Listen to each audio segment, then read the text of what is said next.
Welcome to the Maritime Vision podcast. I'm your host, Paul Wioli. In each episode, we bring you exclusive interviews with maritime professionals, industry experts, and students. Our guests come from different backgrounds, including shipping, yachting, offshore, supply chain, and more. Our goal is to give you all the knowledge you need to succeed in the maritime industry.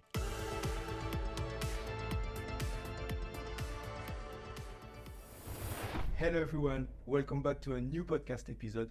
And today we are joined by Thijs. Can you introduce yourself, Thijs, please? Yeah, hello. Good afternoon, Paul Louis. Yeah, I'm Thijs Hoff. I'm 43 years old. I'm married. I have 2 kids, and I'm a maritime pilot here in this region, the region of Amsterdam Eimond. We serve the ports of Amsterdam, IJmuiden, and the ports surrounding the North Sea Channel. Very interesting. Can you first try to explain why did you start working in the maritime industry? Oh, yeah, sure. Since I was young, when I was young, I was in the Sea Scouts. We used to sail around in little sailing boats, and we had a watch vessel, a barge, quite a large barge, and I really enjoyed the time that I spent on the water. And after high school, I decided to join the Maritime Academy. And that's how I came.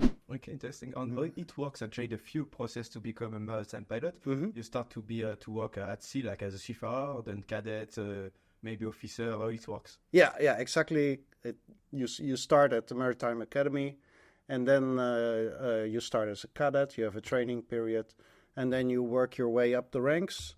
On board, you need to have your chief officer license to apply for a position here as a pilot. So it means you already spend a couple of years at sea before you get that license. And after that, you can give your shot. Start going to be a maritime pilot. Very interesting. So you don't know how many years, it depends, of course, but usually how many time or how many time we need to be on board a ship to gain experience in order to become a maritime pilot. Yeah, most of the guys, they are sailing about 4 or 5 years before they have the proper COC. Okay. Can you describe what is a maritime pilot? Yeah, this is a good question. The maritime pilots, well, we are advising the captain about the safe navigation of their ships in our water. And we do that to have the ships come in the port and to their destination in a safe and swift manner. So we are here for the safety of the ship and also for the safety of the other traffic, the port, the locks here, and all the infrastructure. Yeah. Interesting. So you know the place actually. That's your add value, I would say. You know perfectly the port. Yeah, this is our core business. We are experts in the local geography. Okay, interesting. And for the captain who you advising captain, even if the captain has a big experience in the port of Amsterdam, are you still going with it? Yeah, we're still going with them. Also for communication, of course, you have to know the Dutch language. Mm-hmm. A lot of the inland barges working here, they speak Dutch on the radio. Also the tugboats, the communication with the tugboats, it's quite specific.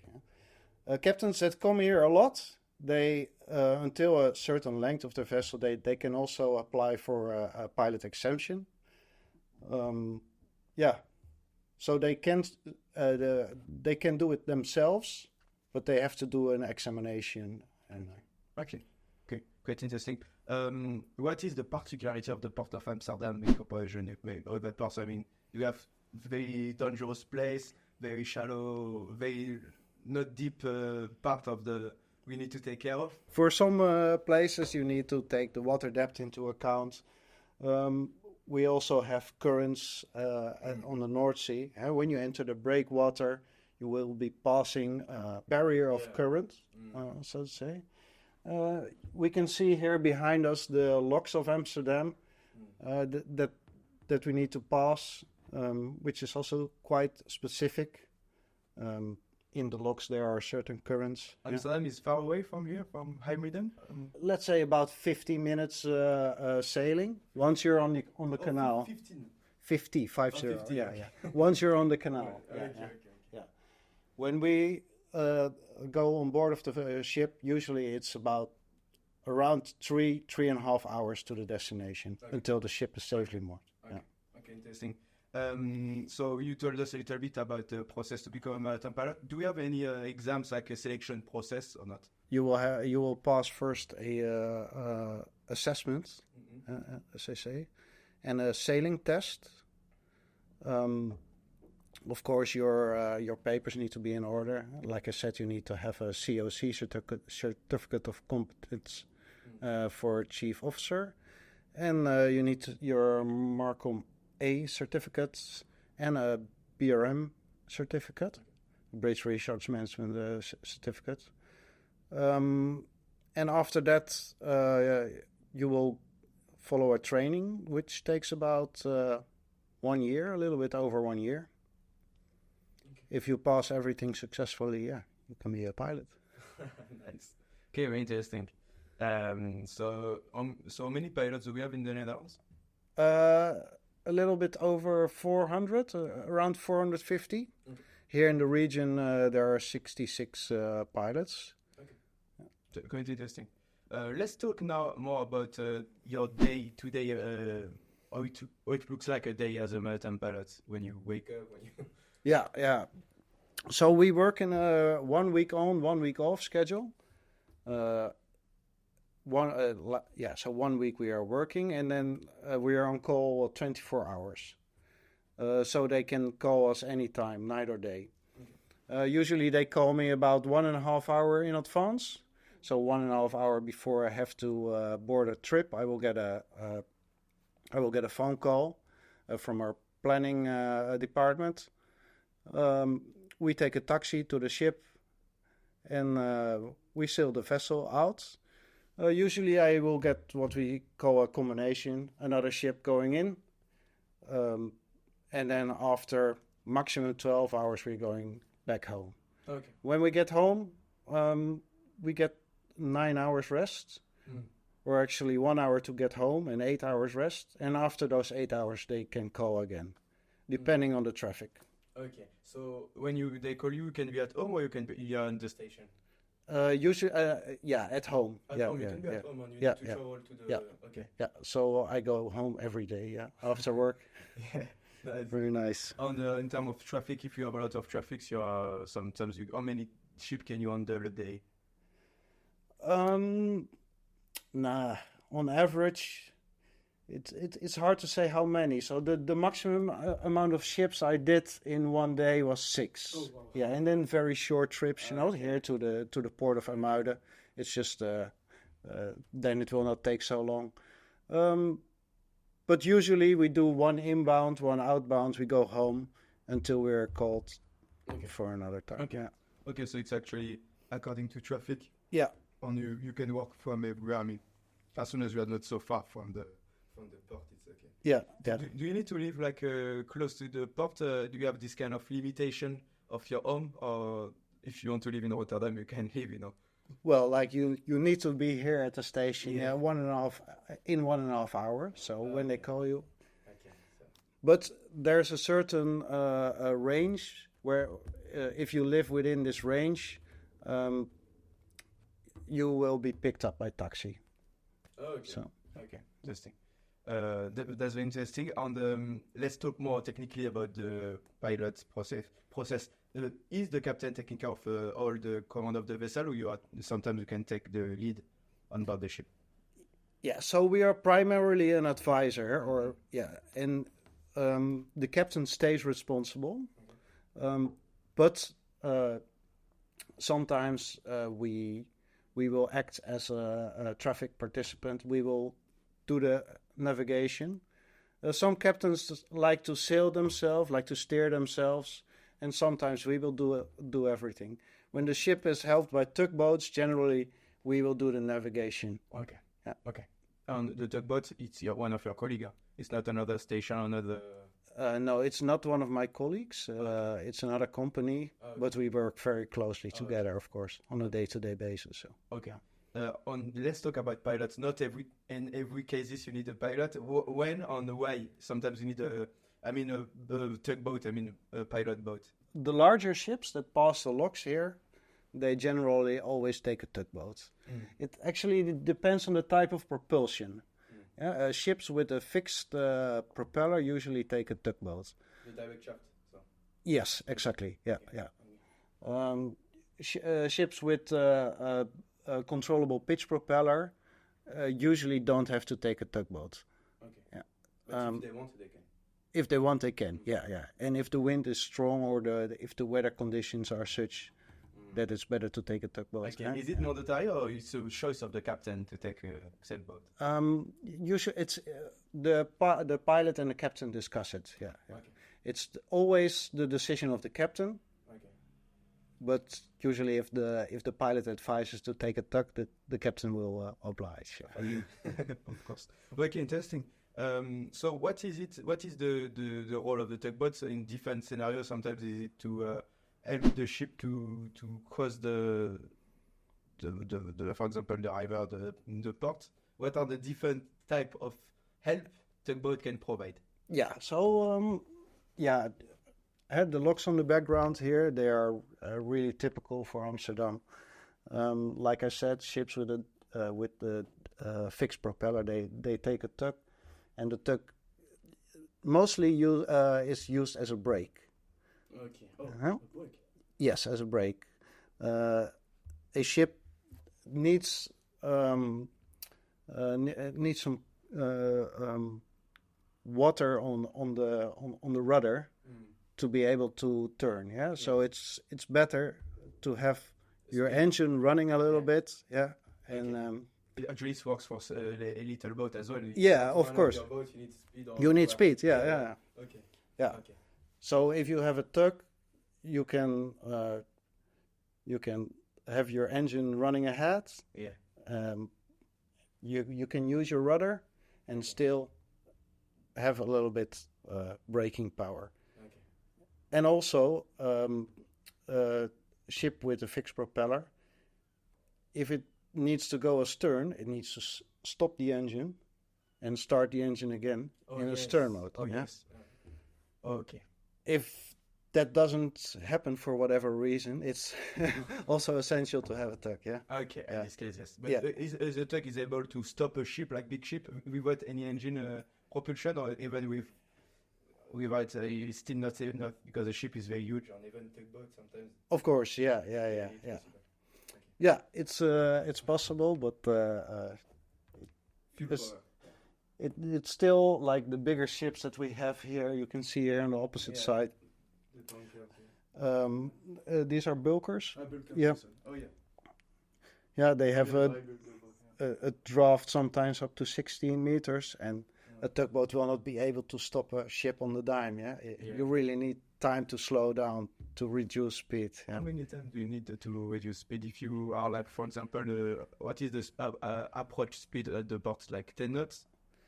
Yeah, it depends on the draft of the vessel, but the biggest ships that come here, you need to enter the breakwater with 8 knots maximum. And and if you stop the engine, how many times you need to stop almost completely the vessel? Yeah, it's hard to give a specific number, because there's a lot of difference in ships. Huh? But if they, of course, but 10 minutes is like something.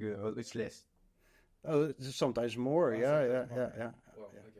Yeah, for the biggest ships here, you really need about. You're braking all the way to the berth. That's shit. Yeah. Well, interesting. And do you have a thing for piloting a ship? Sometimes when you need to turn the ship with a direct shaft, you have bow thruster at the front. Most of the time. Huh? The bigger ships usually don't have a bow thruster at the front. No.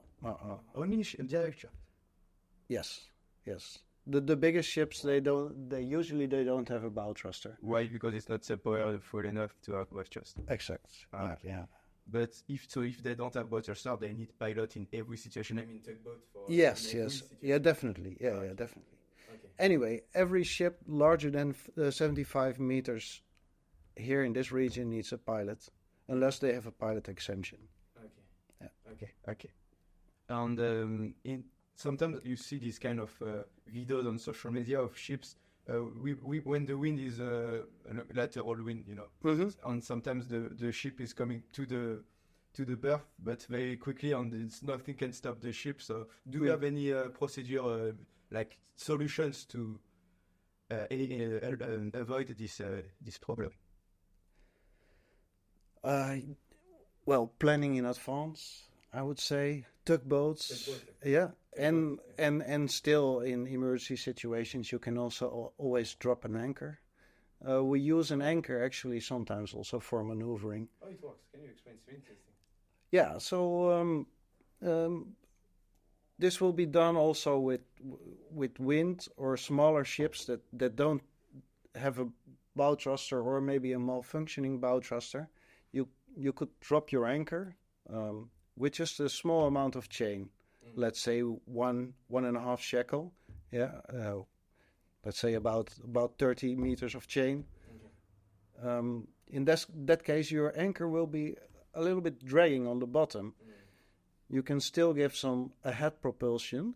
You can keep pressure on the rudder, but you will not speed up. Okay. Yeah. Is it common to see this kind of? It's not very common. It's not very common, but we use it sometimes. Yeah. Okay, so it's feasible to do it. Yeah, absolutely. Yeah. Okay, so it's very interesting. And we have other strategies in terms, if, for example, not only we onshore, but it can be, I don't know, we have, for example, when we have a sailing boat for sometimes like you put the boat to the ponton, with the power, you push the ponton, and then the back of your ship will just move to orient in the good way. Then you can just going back reverse mode straight, just by pushing the vessel to the wall. Actually, for smaller ships, sometimes you use mooring lines for unmooring. Okay. You can hold your forward spring, and you can open the stern a little bit by giving some ahead power, some pressure on the rudder. Okay. Yeah. And in terms of power, do you need to, when you maneuver a ship, it's always need to be very slow in terms of power, or you can go fuel if you really need to have power, or it's not so advised to do it like that? Yeah, so as a pilot, you really need to learn patience. So, yeah. Okay. Yeah. Very interesting. Okay. I think in terms of piloting, I think I asked you all the question. Do you want to add some very important step when you pilot a ship in terms of, you can go deeply because it's maritime community listening this podcast, they will understand if you, some procedure when you maneuver a ship, if there is some, during certain condition, do you need to have certain type of pilotage or? Yeah, that's quite a hard question because it's very broad, the techniques that we use, and for every berth and every type of ship there's a different approach, of course. No, not really. When I board the ship, I will always have a conversation with the captain about what's the draft of the ship. Is it in loaded condition or is it in ballast condition? Because that makes a difference. What is changed? The loaded ship in loaded condition will take longer to stop usually. It's harder to stop. But the ship in ballast condition is more... the wind is more of a factor. You can imagine that a ship in ballast condition has a larger wind surface, less surface underneath the water. Okay. So a ship in ballast condition will be a little bit more a toy of the wind, really, so to say. Yeah, okay. Yeah. And do we have a specific type of vessel that it's very harder to pilot than other type of vessel? Yeah, I would say that... especially when it's windy, we have car carriers coming in here. Yeah, so they are very high. They are very high, very blocky. They're like a sailing shoebox. Yeah. So and we train in those circumstances. Well, we have a simulator over here Okay. And in the simulator, we can add wind, and we can practice the lock approach, for example. Okay, very interesting. Now let's ask a few questions about more career progression, how it works. Maritime pilot, this is the type of job you don't have any like progression. It's just about experience. But you told me before that it's like as with experience you can have access to bigger ships. Yeah, when you start out as a pilot, you are limited to 95 meters of ship length here in this region. Then, as you have more sailing experience, your ship's length will go up. So after 6 months, you will step up to 125 meters. After some time, 150. After some time, and so and so.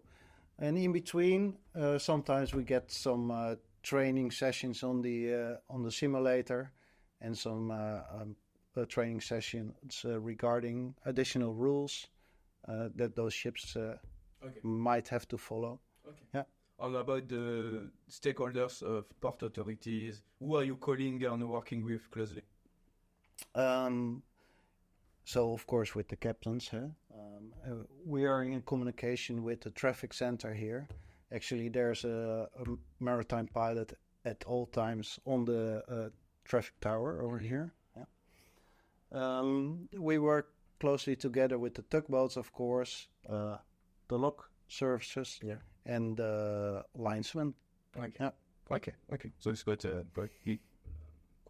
cute amount of people. Yeah. Yeah. Nice. In terms of course, the weather conditions sometimes it can be very rude. Is it possible to cancel and to close the port, or sometimes you just go because it's business related?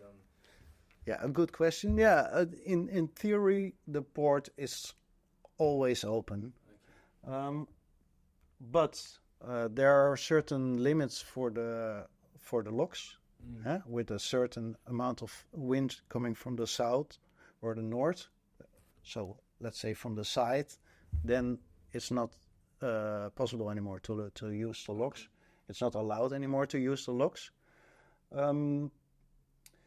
Also important here is the wave height. After a certain wave height, it's not possible anymore for the tender to safely drop off or the pilot or take the pilot. In that case, for smaller ships, they can get shore-based pilotage until they are in between the breakwater, and there the pilot will board the ship in between the breakwater. Right. And for the larger ships, we might use a helicopter. Oh, okay. If weather is very strong. Yeah. Oh, you did the helicopter many times? Me personally, and not so many times. My maximum length of ship is now 175 meters. I do it, but the bigger your ship size, the more chances to use a helicopter. Yeah. Okay. And also the deep draft vessels, they will be always boarded by helicopter, or almost boarded by helicopter. Yeah, because it's not possible to go on board from the sea. No, actually, because they are boarded about 24 miles from the breakwater. Oh. Yeah, so they have to pass the deep water route. Okay. And for the pilot tender to go out back, it will be because quite long to anticipate more. Like for bigger ship, you need to take more time to advise the captain and. Yeah. In terms of language, like it's from every ships in the world, you have sometimes a language barrier, or all captains speak English, I think. All captains should be able to speak a decent amount of English. Yeah. Of course, it can be hard, but we always work it out. Yeah. Okay. And did you have sometimes to pilot like very very bad condition ships, like something very, you step on board, you're like, wow. Yeah. Yeah, but of course all ships have to have a certain standard. Huh? Of course. If something is really out of order, we can inform also the authorities, and they might have some port state inspection. Yeah. Okay. Interesting. And what kind of ship, most of type of ship are you doing the most? Like bulk vessels, like tankers, container vessels? Not really container, but in Amsterdam, I think. Container vessels we don't have a lot. We have smaller container feeders, but not really the big container vessels like they have in Rotterdam. Amsterdam is a big oil port or gasoline port, so we have a lot of tankers. Mm-hmm. But actually, it's quite broad what we do here. Yeah, we have all types of ships. So even navy ships, luxury. Navy ships as well? Yeah. Luxury yachts. Yachts as well. Yeah. We have a couple of wind farms outside, so we do offshore ships as well, car carriers. Yeah, you name it. Yeah. Well, okay, it's interesting. Yeah. Okay, on the yacht as well, it's funny because yachts they cannot do it by themselves because a yacht it's more maneuverable. You have most of them. You have two engines, one boat thruster. The boat can turn to 360. You can. Actually, on the yachts, usually they have a captain. They hire a captain that is specialized in maneuvering with yachts. Usually, we go there more for the communication. Yeah. Okay, interesting. But we have some shipyard here in Amsterdam. Fed ship. Yeah, that is making quite large yachts. Yeah, and they do testing and sometimes we join the vessel for a trip. Yeah. Thank you. Quite interesting. I want to ask you a last question. What kind of advice can you give to future pilot or even seafarer? I started to become a pilot quite late. It's a very nice job. I really like it a lot. I wish maybe I should have joined the Pilots Association earlier. Yeah. It's never too late. Yeah, it's never too late. Yeah. Apply because the working schedule is very nice.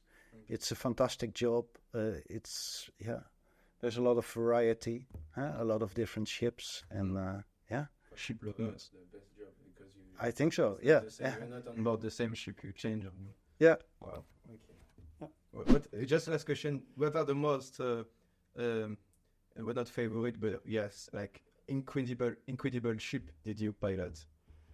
Good question. Yeah.